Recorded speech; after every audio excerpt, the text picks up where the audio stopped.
What's up, guys?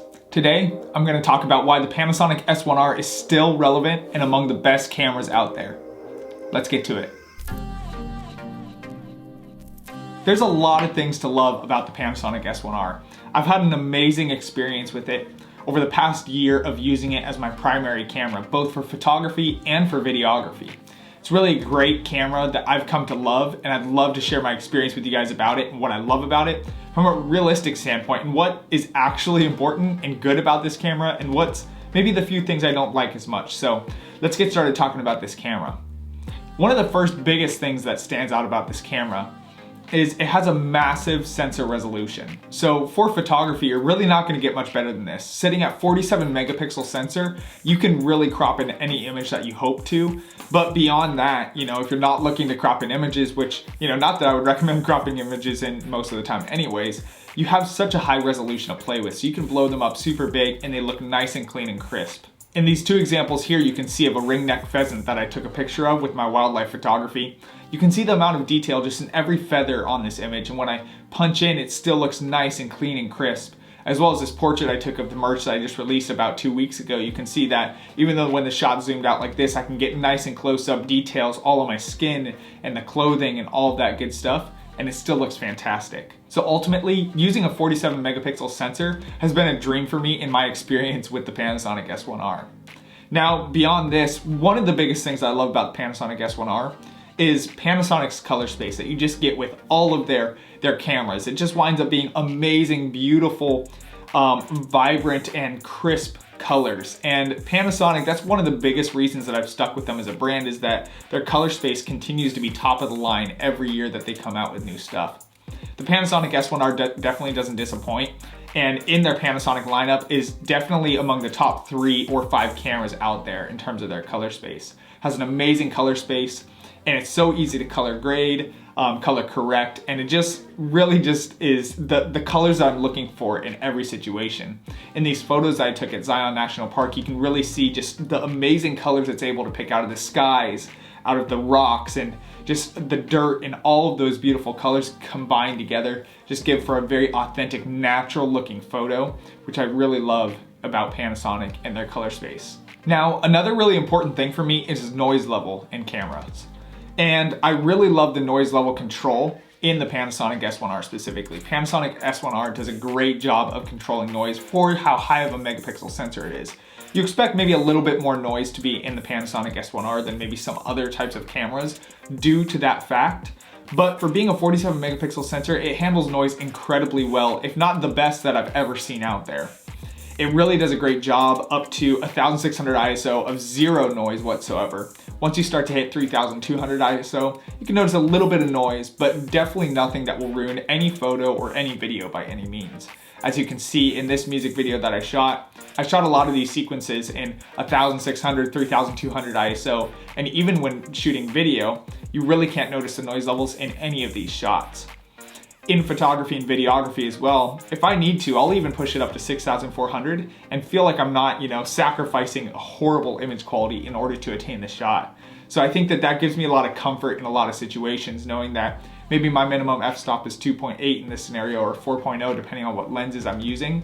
I know that I can push up my ISO if need be. While I prefer not to push it above 3200 ISO, I know I can push it to 6400 ISO, and it still give me a usable image that I'm happy to use in most of my stuff. Now, beyond this, what I really love also about the Panasonic S1R is its image stabilization. The image stabilization is fantastic on this Panasonic S1R.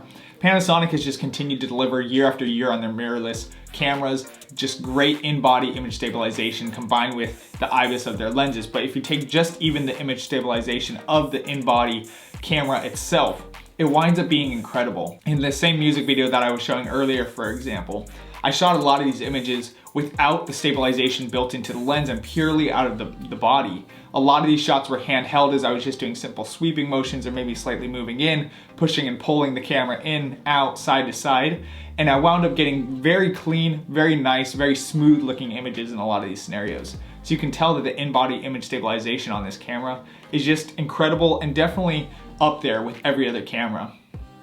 I think really the only competition that Panasonic has often with their in-body image stabilization is Sony. Sony and Panasonic really being the two key players in that field, whereas Canon and Nikon have quite a bit of ground to catch up in terms of in-body image stabilization, if they even have any in the first place. So all that to say, I love the in-body image stabilization of this camera. And beyond this, while the Panasonic S1R is known to be a photography camera, I really love and appreciate the video capability of it as well. Like I said before, I use it as my primary camera for most video shoots that I'm on, and I still love the quality of it. It can shoot up to 4K 60p, which I think is really essential in today's day and age, especially for the stuff that I like to do.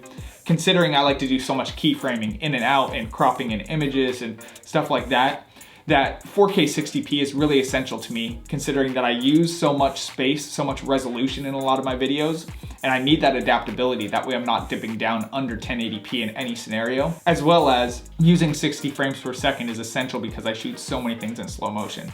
So I think that ability really gives me a nice upper hand in my videography, while you're still maintaining the amazing color space, the amazing dynamic range of this camera. The dynamic range of the Panasonic S1R is definitely something to be talked about. The dynamic range for the Panasonic S1R being around 14 stops of dynamic range is just incredible. It's among the best out there. 14 stops is really as high as you get currently in this field. So the Panasonic S1R is definitely still a key player in terms of video quality and being able to take some really nice clean images, really nice clean video I should say, and being able to get some professional quality out of that. Now just to briefly hit on a few other aspects of this camera that are maybe a little bit more minor things, but important and essential to every camera, and I think really enhance your experience with the Panasonic S1R. Number one being the viewfinder and LCD sharpness is just incredible on this camera. Among the best out there once again, and it just really enhances your experience that much more. Makes you feel that much more, I guess, professional, more alive when you're using this camera for video or photo. The viewfinder, the LCD screen are both so sharp that you can tack focus manually in those scenarios. I really love their focus peaking. It really works well in all scenarios that I really use it in, whether that's wildlife photography, video shoots for clients, commercial, short films, anything that I wind up doing. The focus peaking, manual focusing is so sharp with the LCD screen, the focus peaking feature, and the viewfinder that I can really count on manual focus in pretty much any scenario. Another thing I really love about the Panasonic S1R is the ergonomics of this camera. It feels like a solid camera. It really makes you feel like you're getting an experience as a photographer, videographer once again. I think it's so essential just to be able to have a camera that you can feel like you can hold in one hand, it's not gonna fall out of your hand, stuff like that, and really just feels like a solid body. I think part of the fun and the experience of photography and videography and helping you feel like you're walking into situations confidently is having the feel of a camera that makes you feel like you're walking into a scenario with complete control. And the Panasonic S1R definitely delivers in this aspect. Another really big feature that I like about all of Panasonic stuff, but the Panasonic S1R definitely delivers in as well, is gonna be the menu navigation and the features. There's so many features in menu navigation. I guess the simplicity of menu navigation, I should say, is built into this camera so well that it's really easy to find the things that you're looking for. There's a lot of features and the buttons are all in the right placement, and I really like that about the Panasonic S1R as well. I've had a great experience with the whole Panasonic line, whereas some other camera brands feel sometimes like a little bit tedious to navigate through the menus, or maybe the buttons feel in weird places, but Panasonic always feels very intuitive in terms of where they place their buttons and how you navigate through menus. Now, even more importantly to me, and one of the biggest, I guess maybe you could say more minor features, but really an important feature in a lot of scenarios is having a dual card slot, because I think that it brings me so much security having everything double backed up. You have a QXD slot and an SD card slot in this Panasonic S1R. And I think that's really essential for me as a professional doing what I do, knowing that when I'm taking these images, I can go home and know that my stuff is safe rather than kind of feeling like on edge until I get it onto my computer and stuff like that. I have had a card corrupt before in the past, and it's just good to know that I have everything double backed up. That way I never feel like I'm worried walking away from a client that the images or the video footage is not gonna even make it home. Now lastly, I would say there are a few things that aren't necessarily my favorite thing about the Panasonic S1R full frame lineup in general so far right now. I think that the Panasonic S1, S1R, and the S1H all share these three problems that I guess I'm about to talk about a little bit.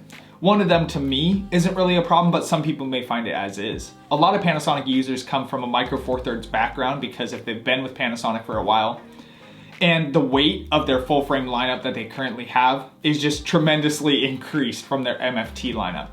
If weight is really a big factor for you and a big issue for you, I really can't recommend looking to full frame lineup, mostly in general, but the S1, the S1R, and the S1H are especially heavy.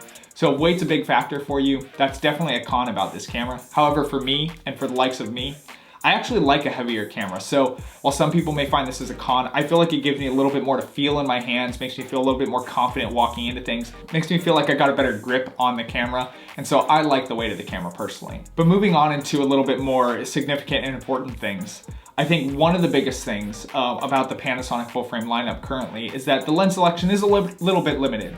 I would argue that it's grown so much already in their first year and a half, I think, now that it's been out with the L-mount Alliance, but however, there is still a certain amount of limitations. I think that for the most part, you're covered. When you get into wildlife photography, you start losing a lot of options, sports photography, stuff like that.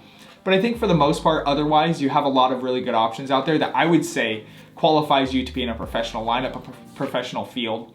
I would say just about the same amount of lens selection as Sony, to be honest. Sony doesn't have a very big lens selection at all, yet they've been able to thrive and do pretty decently in their situation. So it's definitely not at the point where it's like, oh no, we can't buy this camera brand because there's, you know, no lenses available for it and I can't do what I need to do professionally. I would argue you definitely can do what you need to do professionally, but you may have to know that you might be limited. Maybe there's not a 1.4 of a very specific focal length that you're looking for, or 1.8 of a certain focal length, or if you're into wildlife photography, there's currently no really good native wildlife photography lens. So all that to say, you may have to be adapting lenses or just having to deal with the fact of how many lenses are available. Now, the biggest con, and I think most people are gonna know it even before I say it, but the biggest con about the Panasonic lineup and the Panasonic S1R specifically does not do any better than that is